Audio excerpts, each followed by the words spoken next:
पर्यावरण अध्ययन का टॉप एमसीक्यू क्वेश्चन रिव्यू करेंगे। पहला प्रश्न है, भारत में राष्ट्रीय पल्स पोलियो टीकाकरण अभियान के संदर्भ में सही कथनों का चयन कीजिए।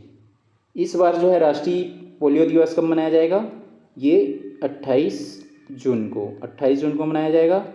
और इसकी शुरुआत कब हुआ था? ये 16 मार्च 1995 से 16 मार्च 1995 से इसकी शुरुआत हुआ था। जो राष्ट्रीय पल्स पोलियो अभियान है या टीकाकरण अभियान है, ये 16 मार्च 1995 को। और जो है विश्व में कब मनाया जाता है? विश्व में हर साल जो है 24 अक्टूबर को विश्व पोलियो दिवस मनाया जाता है। विश्व पोलियो दिवस कब मनाया जाता है? 24 अक्टूबर को। और जो भारत में इस वर्ष कब मनाया जाएगा? 28 जून को। और इसकी शुरुआत जो है 16 मार्च 1995 को हुआ था। पहला कथन दिया है, जे 5 वर्ष तक के सभी बच्चों को पोलियो की खुराक देकर प्रतिरक्षित करना इसका मुख्य उद्देश्य है। तो जो कथन जे सही हो जाएगा। इसका जो है कथन के दिया है, ओपीवी मतलब जो है oral polio vaccine. Oral polio vaccine जो ड्रॉप के फॉर्म में दिया जाता है, ड्रॉप फॉर्म में दिया जाता है, बूंद में मुंह में पिलाया जाता है। ये होता है ओरल पोलियो वैक्सीन। में कमज़ोर जीवित वायरस होते हैं जो आंतों में प्रतिरक्षा उत्पन्न करते हैं। ये जो कथन के ये भी सही हो जाएगा। ये जो ओपीवी है, इसमें कमज़ोर जीवित वायरस होते हैं, मतलब इसमें जो वीक और जीवित मतलब लाइव जो है वायरस होता है, जीवित वायरस जो आंतों मतलब जो छोटी आंत और बड़ी आंत होता है, तो उसकी जो प्रतिरक्षा उत्पन्न करते हैं। तो ये जो कथन के ये भी सही हो जाएगा। जिसमें के जे नहीं है उसको ऑप्शन को हटा देंगे, तो ये बी में नहीं है। और जिसमें के नहीं है उसको हटा देंगे। के जो है सी में नहीं है, सी हट जाएगा। उसका जो है कथन एल दिया है, बूंदें केवल उन्हीं बच्चों को दी जाती है जिन्हें पहले टीका नहीं लगा हो। ये जो कथन एल गलत हो जाएगा, क्योंकि जो ये पोलियो की जो बूंद है सभी बच्चों को दिया जाता है, यदि टीका नहीं लगा हो उनको भी दिया जाता है। लेकिन यहाँ पे क्या बोला गया है? बूंदें केवल उन्हीं बच्चों को दी जाती है जिन्हें पहले टीका नहीं लगा, मतलब टीका नहीं लगा हो उनको भी दिया जाता है और टीका लगा हो उसको भी दिया जाता है। तो ये जो कथन ये एल गलत हो जाएगा, क्योंकि जो पोलियो जो है 0 से 5 वर्ष तक के बच्चों को पिलाया जाता है, तो जो टीका नहीं लगा है उनको भी पिलाया जाता है और टीका लग गया उनको भी पिलाया जाता है। तो जो कथन एल गलत हो जाएगा, क्योंकि यहाँ पे केवल बोला गया है, केवल उन्हीं बच्चों को, इसलिए जो कथन एल गलत हो जाएगा। तो ऑप्शन डी में है एल, तो ऑप्शन डी हट जाएगा। उसका जो है कथन एम दिया है, भारत को वर्ष 2014 में पोलियो मुक्त घोषित किया गया है। तो जो कथन है ये भी सही हो जाएगा कि जो भारत को 2014 में पोलियो मुक्त घोषित किया गया है। कब किया गया था? ये 27 मार्च 2014 को 27 मार्च 2014 को घोषित किया था ऑफिशियली रूप से, जो है WHO के द्वारा, विश्व स्वास्थ्य संगठन के द्वारा। तो जो कथन है ये भी सही है। इसका जो है कथन एम दिया है, पोलियो एक जीवाणु जनित रोग है। जीवाणु जनित बोला गया, यहाँ पे वायरस था। तो जो कथन एम गलत हो जाएगा, क्योंकि जो जीवाणु नहीं है, ये जीवाणु मतलब बैक्टीरिया, तो ये वायरस जनित है। जो कथन है गलत हो जाएगा। तो इसका आंसर हो जाएगा ऑप्शन ए, जिसमें केवल जे, के और एम सही है। जे, के और कथन एम सही है, तो इसका आंसर हो जाएगा ऑप्शन ए।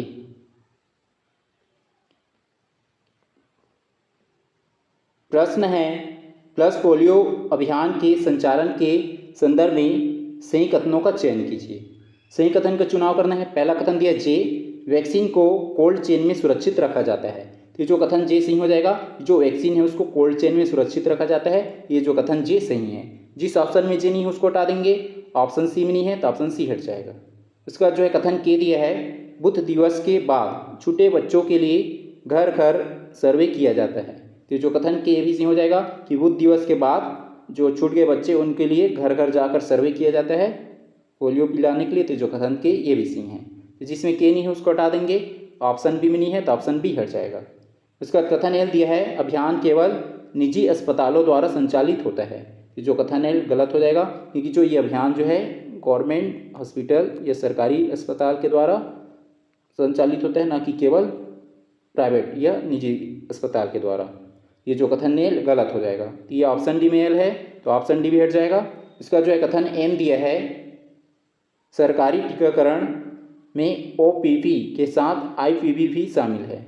यहाँ पे जो देखो ओपीवी और आईपीवी दिया है, ओपीवी और आईपीवी। ओपीवी मीन्स क्या होता है? ओरल पोलियो वैक्सीन, और आईपीवी मीन्स होता है inactive polio vaccine. Oral polio vaccine मतलब जो मुंह में दिया जाता है, जो ड्रॉप के फॉर्म में दिया जाता है, बूंद के फॉर्म में मुंह से पिलाया जाता है। जबकि जो इनएक्टिव पोलियो वैक्सीन है ये इंजेक्शन के फॉर्म में होता है, इसमें इंजेक्शंस के द्वारा लगाया जाता है। और इसमें जो और अंतर क्या है, जो ओरल पोलियो वैक्सीन में क्या होता है, इसमें कमज़ोर जीवित वायरस होता है, मतलब कमज़ोर जीवित वायरस के थ्रू इसको बनाया जाता है, जबकि जो है जीवित रहता है ये ओरल पोलियो वैक्सीन में जीवित वायरस, कमज़ोर जीवित। जबकि जो इनएक्टिव जो पोलियो वायरस है, सॉरी वैक्सीन है, इसमें जो मृत जो वायरस है उसको इसमें यूज किया जाता है इस वैक्सीन में। तो इसमें दोनों में ये अंतर है कि जो कथन है ये भी सही हो जाएगा कि जो सरकारी टीकाकरण में जो है OPV के साथ IPV भी शामिल होता है, मतलब जो ओरल पोलियो वैक्सीन है उसके साथ साथ इनएक्टिव जो पोलियो वैक्सीन है वो भी दिया जाता है। जो कथन है ये भी सही है। इसका जो है कथन N दिया है, सामुदायिक सहभागिता इसकी सफलता का प्रमुख आधार है। तो जो कथन N ये भी सही हो जाएगा। तो इसमें कौन कौन सा कथन सही हो रहा है, कथन J, K, M और N, J, K, M, N सही हो रहा है। तो इसका आंसर हो जाएगा ऑप्शन ए, जिसमें केवल J, K, M और N सही हो जाएगा।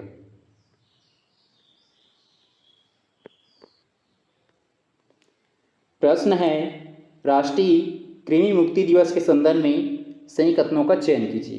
पहला कथन दिया J, 1 से 19 वर्ष के बच्चों एवं किशोरों को कृमि मुक्त करना इसका उद्देश्य है। तो जो कथन J सही हो जाएगा। और राष्ट्रीय कृमि मुक्ति दिवस या कृमि मुक्ति दिवस कब से स्टार्ट हुआ है, ये फरवरी 2015 से, फरवरी 2015 से शुरुआत हुआ है। और ये प्रतिवर्ष कब, मतलब जो दिवस मनाया जाता है 2 बार मनाया जाता है हर वर्ष। पहला जो है 10 फरवरी को और दूसरा जो है 10 अगस्त को। साल में 2 बार, 10 फरवरी और 10 अगस्त को। पहला कथन दिया है J, ये सही है। जिस ऑप्शन में J नहीं है उसको हटा देंगे। ऑप्शन बी में नहीं है तो ऑप्शन बी हट जाएगा। इसका जो है कथन K दिया है, कृमि संक्रमण से एनीमिया एवं कुपोषण हो सकता है। तो जो कथन K ये भी सही है कि जो कृमि के जो संक्रमण है या इसके इन्फेक्शन से एनीमिया या कुपोषण हो सकता है। तो जो कथन K ये भी सही है। तो जिसमें K नहीं है उसको हटा देंगे। ऑप्शन सी में नहीं है तो ऑप्शन सी हट जाएगा। इसका जो है कथन L दिया है, दवा केवल गंभीर लक्षण वाले बच्चों को दी जाती है। तो जो कथन L गलत हो जाएगा, क्योंकि यहाँ पे केवल बोला जा रहा है, केवल जो गंभीर लक्षण है उन्हीं बच्चों को दिया जाएगा बोला जा रहा है। जो कथन L ये गलत हो जाएगा। तो ये ऑप्शन डी में है तो ऑप्शन डी भी हट जाएगा। इसका जो है कथन M दिया है, इससे बच्चों के स्वास्थ्य, सीखने की क्षमता एवं उपस्थिति में सुधार होता है। तो जो कथन M ये भी सही है। यदि बच्चे स्वस्थ रहेंगे तो क्या होगा, उनके स्वास्थ्य है और हेल्थी रहेंगे तो क्या होगा, वो उनके सीखने की क्षमता में वृद्धि होंगे और वो डेली स्कूल भी आएंगे, उपस्थिति में भी सुधार होगा। तो जो कथन M ये भी सही है। इसका जो है कथन N दिया है, मिट्टी से फैलने वाले कृमि अस्वच्छता और नंगे पैर चलने से शरीर में प्रवेश करती है। तो जो कथन M ये भी सही है। तो इसमें कौन कौन सा कथन सही हो रहा है, कथन J, K, M और N। J, K, M, N किस में दिया, ऑप्शन ए में। तो इसका आंसर हो जाएगा ऑप्शन ए, जिसमें केवल J, K, M और N सही है। प्रश्न है, कृमि मुक्ति कार्यक्रम के संदर्भ में सही कथनों का चयन कीजिए। पहला कथन दिया है J, दवा जो है स्कूल, आंगनवाड़ी हो गया एवं स्वास्थ्य केंद्रों में दी जाती है। तो जो कथन J सही हो जाएगा, जो कृमि गोली है यह दवा ये स्कूलों में भी दिया जाता है, आंगनवाड़ी और स्वास्थ्य केंद्रों में दी जाती है। तो जो कथन J सही हो जाएगा। तो जिसमें J नहीं है उसको हटा देंगे। ऑप्शन सी में नहीं है तो ऑप्शन सी हट जाएगा। उसका जो है कथन K दिया है, मुख्य दवा जो है एल्बेंडाजोल है और ये जो कृमि का जो मुख्य दवा क्या है, एल्बेंडाजोल है। जो कथन K ये भी सही हो जाएगा। इसका जो है कथन L दिया है, 1 से 2 वर्ष के बच्चों को आधी गोली पीसकर या घोलकर दी जाती है। तो ये जो कथन L ये भी सही हो जाएगा। और 2 से अधिक और 19 वर्ष के जो बच्चे हैं उसको 1 गोली दिया जाता है और गोली को चबाकर खाया जाता है। ये जो कथन L ये भी सही हो जाएगा। जिसमें L नहीं है उसको हटा देंगे। L तो जो है B, D दोनों में है। K नहीं है उसको हटा देंगे। K जो है ये ऑप्शन डी में नहीं है, D हट जाएगा। और जो B में जो है J, K, L है। इसका जो कथन M दिया है, हाथ धोने एवं स्वच्छता के प्रति जागरूक किया जाता है। तो जो कथन M ये भी सही है।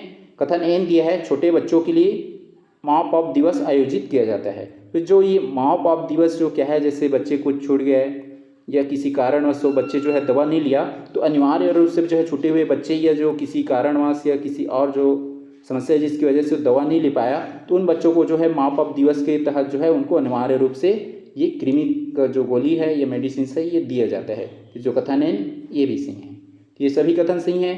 तो जो इसमें MN जो है ये B में नहीं है, B हट जाएगा। तो इसका आंसर हो जाएगा ऑप्शन ए, जिसमें सभी कथन सही हैं, J, K, L, M और N।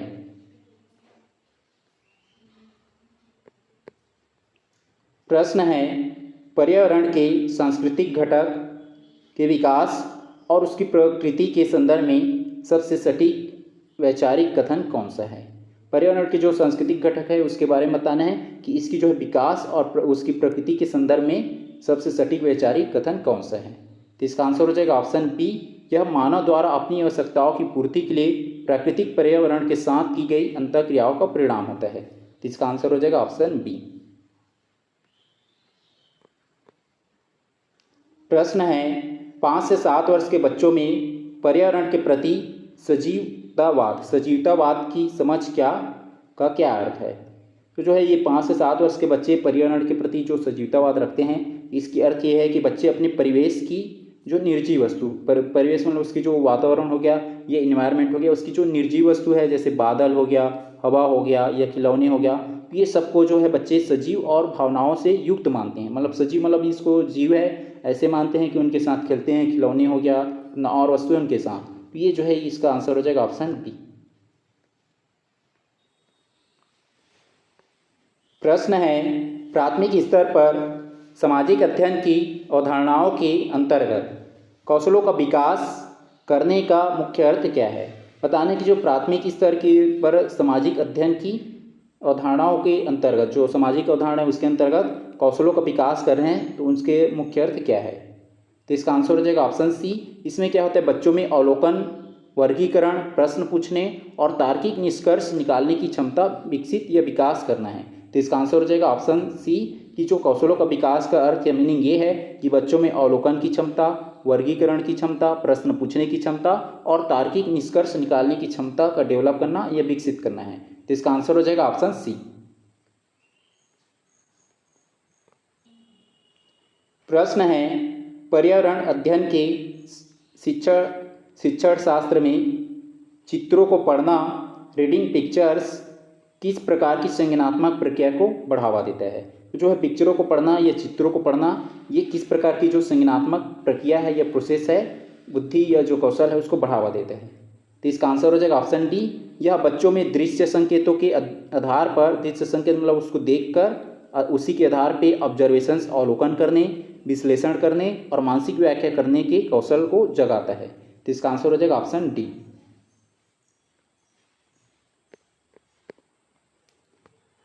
प्रश्न है, हमारे शरीर के आंतरिक तंत्रों जैसे हो गया परिसंचरण तंत्र या पाचन तंत्र की सामान्य जानकारी प्राथमिक स्तर के बच्चों को क्यों दी जाती है। अब यहाँ पे बताने की जो आंतरिक तंत्र हो गया जैसे परिसंचरण तंत्र हो गया या पाचन तंत्र है, इसके बारे में सामान्य जानकारी जो है प्राइमरी लेवल या प्राथमिक स्तर के बच्चों को क्यों दी जाती है या क्यों दी जानी चाहिए। तो इसका आंसर हो जाएगा ऑप्शन ए, ताकि वे अपने शरीर की कार्य प्रणाली है, अपनी जो बॉडी है उसकी शरीर की जो कार्य प्रणाली है उसको समझकर व्यक्तिगत स्वास्थ्य है और संतुलित भोजन के महत्व को वैज्ञानिक रूप से समझ सके। तो इसका आंसर हो जाएगा ऑप्शन ए। प्रश्न है, पारिस्थितिक तंत्र में खाद्य श्रृंखला या फूड चेन के माध्यम से होने वाले पदार्थों के चक्रण, साइक्लिंग ऑफ मैटर की मुख्य विशेषता क्या है। जो फूड चेन है उसकी जो साइक्लिंग ऑफ मैटर है उसकी मुख्य विशेषता क्या है उसको बताना है। तो जो फूड चेन इसमें क्या होता है, इसका आंसर हो जाएगा ऑप्शन बी, अपघटक। अपघटक जैसे क्या हो गया, ये जो जीवाणु हो गया, अपघटक में जीवाणु या कवक हो गया। इसमें क्या होता है, जो अपघटक मृत जीवों के जटिल कार्बनिक पदार्थों को, तो जो ये कवक और जीवाणु हो गया क्या हो गया अपघटक, ये क्या करता है जो मृत जीव है उसके जटिल कार्बनिक पदार्थों को सरल तत्वों में बदलकर पुनः मिट्टी और वायु में लौटा देते हैं। इसलिए जो है ये खाद्य श्रृंखला में ये जो है पदार्थों के चक्रण की ये मुख्य विशेषता है। तो इसका आंसर हो जाएगा ऑप्शन बी।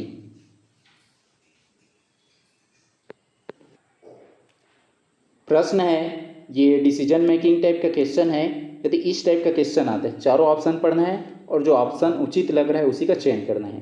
पहला कथन दिया है, इसमें प्रश्न है, आप प्राथमिक विद्यालय के शिक्षक है। प्राथमिक विद्यालय मतलब जो है प्राइमरी लेवल के जो है आप टीचर है क्लास 1 से 5 तक के लिए। आपकी कक्षा में एक बच्चा पिछले कुछ दिनों से सुस्त रहता है, उसे बार बार चक्कर आते हैं, उसका चेहरा पीला दिख रहा है और वह गतिविधियों में भाग नहीं ले पा रहे हैं। अपने शरीर की देखभाल और सामान्य रोग पाठ्यक्रम के आधार पर जो है, पाठ्यक्रम क्या है, शरीर की देखभाल और सामान्य रोग पाठ्यक्रम के आधार पर आपकी पहली और सबसे उपयुक्त निर्णायक भूमिका क्या होगी। यहाँ पे बताना है टीचर के फॉर्म में, एक टीचर के रूप में कि ऐसे समस्या है क्लास में एक बच्चे के साथ, तो आपकी जो डिसीजन क्या होनी चाहिए, आपकी निर्णायक भूमिका क्या होनी चाहिए इस कंडीशंस में। पहला दिया है ए, बच्चे को सुस्ती के लिए डांटना और उसे कक्षा से बाहर जाकर आराम करने को कहना। तो ये ऑप्शन ए उचित नहीं है। ऑप्शन बी में दिया है इसे एक सामान्य लक्षण मानकर अनदेखा करना और अपनी नियमित पाठ्य पुस्तक की पढ़ाई जारी रखना। ये भी ऑप्शन बी उचित नहीं है।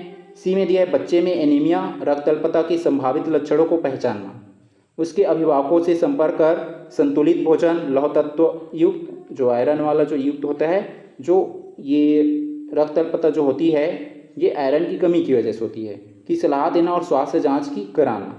ये जो ऑप्शन सी जो है उचित विकल्प दिख रहा है, क्योंकि यहाँ पे जो है एक एडवाइस या सलाह दिया जा रहा है, यदि हो सकता है कि बच्चे को एनीमिया का रोग से प्रभावित हो वरना और कुछ कारण हो, उसकी सबसे पहले जो है ये सलाह देना।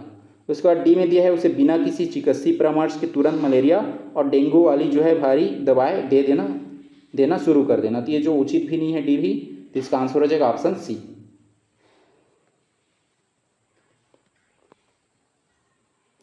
प्रश्न है निम्नलिखित कथन ए असर्शन से और रीजन कारण आर को ध्यानपूर्वक पढ़िए और सही विकल्प का चयन कीजिए। सही विकल्प का चयन करना है, कथन और कारण दिए गए हैं। कथन है प्राथमिक स्तर पर बच्चों को पर्यावरण के बारे में सिखाने के लिए अनुकरण और बड़ों के व्यवहार को अत्यंत प्रभावी माध्यम माना जाता है। ये जो कथन सही हो जाएगा। कारण में दिया गया है 5 से 7 वर्ष की आयु के बच्चे मुख्य रूप से अमूर्त चिंतन और तार्किक नियमों के माध्यम से अपने आसपास के वातावरण को समझते हैं। जो कारण गलत हो जाएगा, क्योंकि जो है ये 5 से 7 वर्ष के बच्चे में अमूर्त चिंतन ये डेवलप नहीं हो रहता है, ये रहती है मूर्त चिंतन। क्योंकि जो मूर्त चिंतन में बच्चे देखकर उस चीज़ को प्रयोग कर महसूस कर सीखते हैं, तो इसमें क्या होती है, मूर्त चिंतन होती है, ना कि अमूर्त चिंतन। ये जो कारण गलत हो जाएगा और कथन सही है। इसमें असर्शन सही परंतु जो रीजन गलत है, तो ऑप्शन सी में है, तो इसका आंसर हो जाएगा ऑप्शन सी, जिसमें असर्शन सही है परंतु जो रीजन है ये कारण है वो गलत है। तो इसका आंसर हो जाएगा ऑप्शन सी। प्रश्न है निम्नलिखित कथन और कारण को ध्यानपूर्वक पढ़िए और सही विकल्प का चयन कीजिए। कथन में दिए है सामाजिक बुराइयों या सामाजिक बुराइयाँ जैसे हो गया बाल श्रम और नशाखोरी किसी भी परिवार के जीवन स्तर को आर्थिक रूप से पूरी तरह प्रभावित करती है। ये जो है ये कथन सही है कि जो सामाजिक बुराइयाँ जैसे बाल श्रम हो गया या नशाखोरी, ये किसी भी परिवार के जो जीवन स्तर को आर्थिक रूप से मतलब इकोनॉमिकली रूप से क्या करता है, इम्पेक्ट करता है, बुरी तरह से प्रभावित करता है। तो ये कथन सही है। कारण में दिया गया है ये दुर्व्यसन मतलब जैसे ये हो गया नशाखोरी और प्रथाएं मतलब ये बाल श्रम परिवार के वित्तीय संसाधनों को नष्ट करने के साथ साथ सदस्यों की जो कार्य उत्पादकता है और आजीविका के अवसरों को भी कम कर देती है। ये कारण भी सही है कि जो है ये वित्तीय संसाधन मतलब वही आर्थिक रूप से बताया जा रहा है कि वित्तीय संसाधनों को नष्ट करने के साथ साथ सदस्यों की जो कार्य उत्पादकता है, उसकी जो वर्क प्रोडक्टिविटी है और जो उसकी आजीविका है, लाइवलीहुड है, उसको उस अवसर को पूरी तरह से कम कर देती है। मतलब यहाँ भी आर्थिक जो कारक है या आर्थिक स्थिति के बारे में इंडिकेट कर रहा है। ये जो कारण भी सही है और कथन भी सही है। और एक कारण जो है ये आर्थिक क्षेत्र के बारे में एक्सप्लेन कर रहा है, मतलब जो आर्थिक रूप से बुरी तरह प्रभावित हो जाते हैं तो उसको वो एक्सप्लेन कर रहा है। इसका जो है ये कारण जो है कथन की व्याख्या भी कर रहा है। तो इसका आंसर हो जाएगा ऑप्शन बी, जिसमें असर्शंस और रीजन दोनों सही हैं और ये रीजन जो है असर्शंस की सही व्याख्या करता है। तो इसका आंसर हो जाएगा ऑप्शन बी।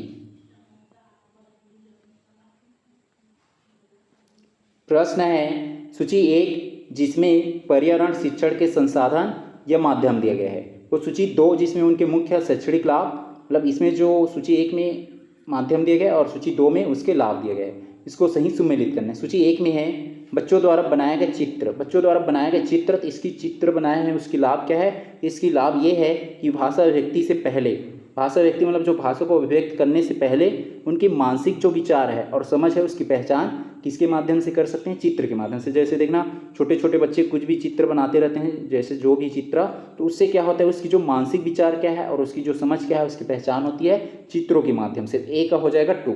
ए का 2 जिस ऑप्शन में नहीं है उसको हटा देंगे, बी में नहीं है और डी में नहीं है, बी और डी को हटा दिए, ए का हो जाएगा 2। उसके बाद बी में दिया गया है, बी में है विद्यालय का पुस्तकालय। यदि विद्यालय में क्या हो, लाइब्रेरी हो, पुस्तकालय हो, तो उसकी लाभ या उसका प्रभाव क्या होगा, तो उसकी लाभ होगा पाठ्य पुस्तक से परे। पाठ्य पुस्तक से परे मतलब जो सिलेबस है उससे ऊपर उठकर या बाहर होकर क्या जो विविध जो संदर्भ है, सामग्री और अध्ययन के अवसर। इससे क्या है कि पाठ्य पुस्तक से ऊपर जो है हम पर्यावरण के बारे में और किसी के बारे में जान रहे हैं, तो पाठ्य पुस्तक से इतर जो है हम उसके बारे में और संदर्भ एकत्र कर सकते हैं और उसके बारे में जान सकते हैं। ये बी का हो जाएगा 1, बी का 1। इसका सी में दिया है समुदाय के बुजुर्ग या वयस्क। तो जो है ये समुदाय के बुजुर्ग या वयस्क की भूमिका क्या रहता है या इसकी रोल क्या रहता है, तो इतिहास हो गया, संस्कृति हो गया और अनुभव का अनुकरण करने के समृद्ध स्रोत। तो जैसे क्या हो गया, बुजुर्ग है या वयस्क है, बुजुर्ग रहते हैं जैसे बताते हैं इतिहास के बारे में कि यहाँ पे राजा होता था और कुछ भी है, तो जो उस पहले ज़माने के बारे में जैसे बुजुर्ग हैं उन लोग बताएंगे, संस्कृति के बारे में बताएंगे, अनुभव के बारे में बताएंगे कि उनका अनुभव क्या रहा है। तो ये अनुकरण करने के समृद्ध स्रोत होता है। तो बच्चों में ये जो है समुदाय के जो बुजुर्ग और वयस्क क्या होता है, बच्चों के लिए इतिहास हो गया, संस्कृति हो गया और अनुभव का अनुकरण करने के समृद्ध स्रोत होते हैं। ये जो है सी का हो जाएगा 4, सी का 4। उसके बाद जो है ये डी में दिया गया है, डी है कक्षा में छोटे प्रयोग। यदि कक्षा में छोटे छोटे प्रयोग कर रहे हैं तो इसकी इम्पैक्ट या लाभ क्या होगा, व्यवहारिक रूप से अवलोकन करना। व्यवहारिक रूप मतलब जो प्रैक्टिकली रूप से क्या करें, अवलोकन कर रहे हैं, क्लासीफाइड कर रहे हैं और निष्कर्ष निकालने के कौशल विकास कर रहे हैं। ये छोटे प्रयोग का लाभ है, ये हो जाएगा डी का 3, डी का 3। ए का 2 जो है ये बी डी में नहीं है, बी और डी को हटा दिए। इसका बी का 1 सी में नहीं है, सी में हट जाएगा। तो इसका आंसर हो जाएगा ऑप्शन ए, इसका आंसर होगा ऑप्शन ए।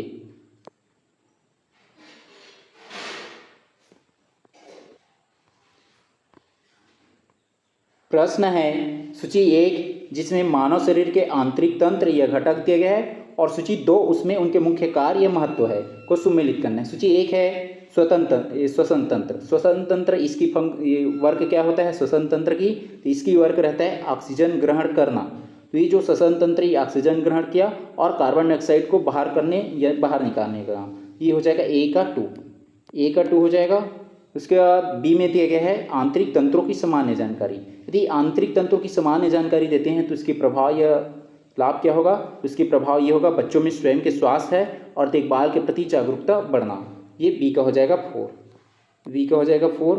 इसका सी में दिया है संतुलित भोजन का उपभोग। यदि जो है संतुलित भोजन का उपयोग करेंगे, कंज्यूम करेंगे, मतलब जो है संतुलित मात्रा में भोजन का ग्रहण करेंगे या खाएंगे, तो इसका जो इम्पैक्ट या लाभ क्या होगा, ये इसका महत्व क्या होगा, तो इसकी महत्व ये होगा शरीर को सभी आवश्यक पोषक तत्व उचित अनुपात में प्रदान करना। तो इससे क्या होगा, संतुलित भोजन का ग्रहण करेंगे। संतुलित भोजन का मतलब यहाँ पे जो पोषक युक्त भोजन हो गया और जो प्रोटीन विटामिन से युक्त भोजन, तो उससे जो है शरीर को जो है सभी पोषक आवश्यक जो पोषक तत्व है वो उचित अनुपात में मिलेगा या प्रदान होगा। ये सी का हो जाएगा 1, सी का 1। इसका डी में दिया है रक्त परिसंचरण तंत्र। तो जो है रक्त परिसंचरण तंत्र, इसमें क्या होता है पोषक तत्वों और गैसों को पूरे शरीर की कोशिकाओं तक पहुंचाना।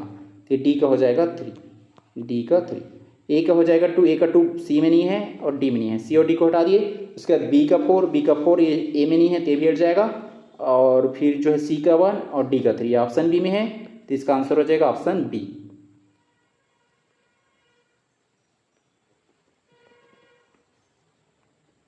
प्रश्न है प्राथमिक स्तर पर बच्चों को समय मापन या समय मापना अवधारणा के अंतर्गत घड़ी देखना सिखाने का सही शिक्षण शास्त्रीय क्रम क्या है।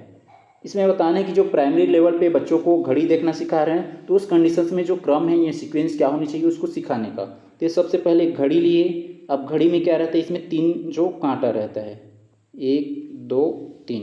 एक जो है क्या रहता है छोटा कांटा, एक सेकेंड वाला और एक घंटा वाला, एक सेकेंड वाला और एक मिनट वाला। और इसमें जो है नंबर लिखा रहता है 1 2 3 4 5 6 7 8 9 10 पूरा ये 12 तक, यहाँ पे बीच में 12 हो जाएगा। अब सबसे पहले क्या करेंगे, घड़ी के डायल पर अंकित मतलब जो अंकित जो नंबर है 1 से 12 तक के अंकों और तीनों सुइयों की पहचान करना। तो सबसे पहले बच्चों को बताएंगे, घड़ी सामने रखेंगे और बताएंगे कि जो ये नंबर है 1 2 3 4 मतलब 1 से ये 12 तक संख्या है, तो जो ये डायल संख्या इसको बताएंगे और फिर ये संख्या का पहचान करा दिए। और उसमें जो कांटे हैं 3 कांटे रहते हैं, उसमें 3 अंक जो तीनों सुई है मतलब ये सुई, तो जो मिनट का सुई घंटे का सुई और सेकंड का सुई, ये तीनों को पहचान कराएंगे। ये पहले नंबर पे हो जाएगा उसकी पहचान करना। अब पहचान कर लिए। अब सबसे पहले क्या बताएंगे, पहचान करने के बाद केवल घंटे वाली सुई की स्थिति देखकर समय का अनुमान लगाना। जैसे क्या है कि घंटे वाला सुई जो है 4 में है या बड़ी जो छोटे कांटा 5 में है, तो उससे क्या है कि घंटे का अनुमान लगाना। तो सबसे पहले बताएंगे कि जैसे 4 में है 4 बजा है, या 5 में 5, इस टाइप का जो है अनुमानित ये बताएंगे। ये हो जाएगा दूसरे नंबर पे। अब यहाँ पे जो घंटे वाले सुई को बता दिए। अब फिर जो है मिनट और घंटे की सुई के बीच 5 के पहाड़े के संबंध को बताना। तो जो है मिनट और जो घंटे के बीच की जो 5 के पहाड़ मतलब 5-5 मिनट का जो गैप है, जैसे ये 5 है, ये 6 में आएगा तो 5 मिनट हो गया। अब 6 से 7 में जाएगा तो 5 मिनट हो गया। तो इसको बताएंगे मिनट और घंटे की सुई की जो 5 मिनट के जो पहाड़े हैं उसको, 5 के पहाड़े के संबंध को। तो जाएगा तीसरे नंबर पे। अब फिर जो है क्या है, घड़ी देखकर मिनट और सेकेंड के स्तर पर सटीक समय का मापन करना। अब घड़ी देखकर जो है कि सेकेंड और जो मिनट है उसके बारे में बताएंगे। तो इससे क्या होगा, वो सटीक रूप से समय को बता सकता है।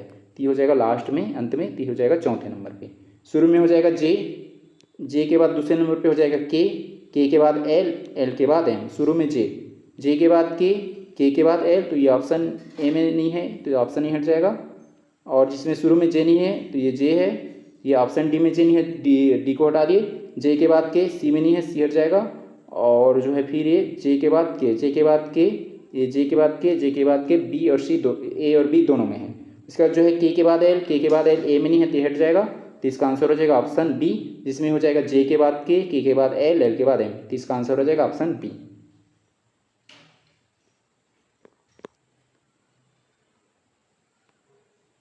प्रश्न है, पर्यावरण अध्ययन की कक्षा में अपशिष्ट संग्रहण और प्रबंधन विषय पर छोटे छोटे प्रयोग और गतिविधि कराने का सही तार्किक क्रम क्या है। अपशिष्ट प्रबंधन के बारे में बता रहे हैं। अपशिष्ट जो संग्रहण हो गया, संग्रहण किए, संग्रहण मतलब कलेक्ट, जो अपशिष्ट जो कचरे हो गया, ये कचरे, और कचरे में क्या होता है, गीला कचरा और सूखा कचरा। गीला कचरा और जो सूखा कचरा होता है, तो इसको क्या करेंगे, सबसे पहले जो अपशिष्ट का संग्रहण किए मतलब कचरे उसका कलेक्ट किए, अब उसमें जो है गीला कचरा और सूखा कचरा रहेगा। तो जो है अपशिष्ट का संग्रहण और उसका प्रबंधन कैसे करना है उस विषय में प्रयोग करा रहे हैं। तो उस कंडीशंस में बताने कि उसकी तार्किक क्रम क्या होनी चाहिए। तो जो है स्कूल परिसर से गीला और सूखा कचरा अलग अलग डिब्बों में एकत्र करना। तो सबसे पहले क्या करेंगे, इसको बताएंगे कि जो स्कूल परिसर में है मतलब स्कूल में जो गीला और सूखा कचरा है उसको कलेक्ट कर अलग अलग डिब्बों में उसको एकत्र करना। ये हो जाएगा पहले क्रम पे। यहाँ पे जो है गीला और सूखा कचरा को कलेक्ट कर लिए, इकट्ठा कर लिए। अब क्या करेंगे, कचरे को मतलब जो ये कचरा है सूखा और गीला जो है, कचरे को मिट्टी में दबाकर, मतलब गीला और सूखा दोनों को मिट्टी में दबाएंगे। तो जो है ये कचरे को मिट्टी में दबाकर कुछ हफ्तों तक उसे या उसके सड़ने का अवलोकन करना। अब उसको जो है कुछ हफ्ते के लिए सड़ने के लिए रहने देंगे जो गीला और सूखा कचरा है उनको। अब कुछ हफ्तों के बाद देखेंगे क्या होगा कि कौन सी सामग्रियाँ नष्ट हुई है। तो जैसे जो गीला कचरा है क्या हो जाएगा, नष्ट हो जाएगा, और सूखा कचरा नष्ट नहीं हुआ रहेगा। तो उसी को जो है बताएंगे यहाँ पे कौन सी सामग्रियाँ नष्ट हुई है और कौन सी नहीं। इस आधार पर जो है उनका वर्गीकरण करना। मतलब जैसे हम क्या है कि प्लास्टिक का पन्नी, जैसे पन्नी हो गया ना, प्लास्टिक का जो कुछ वस्तु है, और गीला कचरा में जैसे छिलका हो गया, छिलका और ना सब्जी, इसको हम लोग क्या किए मतलब बच्चे लोग क्या किए थे, इसको मिट्टी में दबाए थे। अब इसके आधार पे जो है सब कचरे को हम यहाँ पे क्या कर दिए थे, उसमें दबा दिए थे मिट्टी में। अब इसके आधार पे उसको क्लासीफाइड करेंगे कि कौन कौन सी जो कचरा सड़ी हुई है और कौन सा नहीं। तो जो गीला कचरा रहेगा वो सड़ जाए रहेगा, और जो सूखा कचरा वो नहीं सड़ा रहेगा। तो उसको क्या करेंगे, उसी बेस्ड में उसको क्लासीफाइड मतलब वर्गीकरण करेंगे। अब जो प्लास्टिक के उपयोग को कम करने, अब कम करने के, क्योंकि यहाँ पे प्लास्टिक नहीं सड़ा रहेगा, तो उसके जो है प्लास्टिक के उपयोग को कम करने और खाद बनाने के उपायों पर सामूहिक चर्चा करना। खाद बनाने जैसे क्या हो गया, हम जितने यहाँ पे गीला कचरे थे उसको दबाए थे, तो जो है गल जाए रहेगा, सड़ जाए रहेगा, तो इससे क्या बनेगा, खाद बनेगा। और जो प्लास्टिक है वो नहीं सड़ा रहेगा, तो उसके कम उपयोग और जो खाद बनाने के उपयोग उपाय है उसको सामूहिक चर्चा करेंगे, डिस्कस करेंगे। तो हो जाएगा लास्ट में। शुरू में हो जाएगा जे के बाद के के बाद एल के बाद एम। शुरू में जे के बाद के, शुरू में जो है जे नहीं, उस ऑप्शन को हटा देंगे, बी में नहीं है और डी में नहीं है। जे के बाद के ए और सी दोनों में है, के के बाद एल, के बाद एल, ये ए में नहीं है, ते हट जाएगा। तो इसका आंसर हो जाएगा ऑप्शन सी। इसका आंसर हो जाएगा ऑप्शन सी।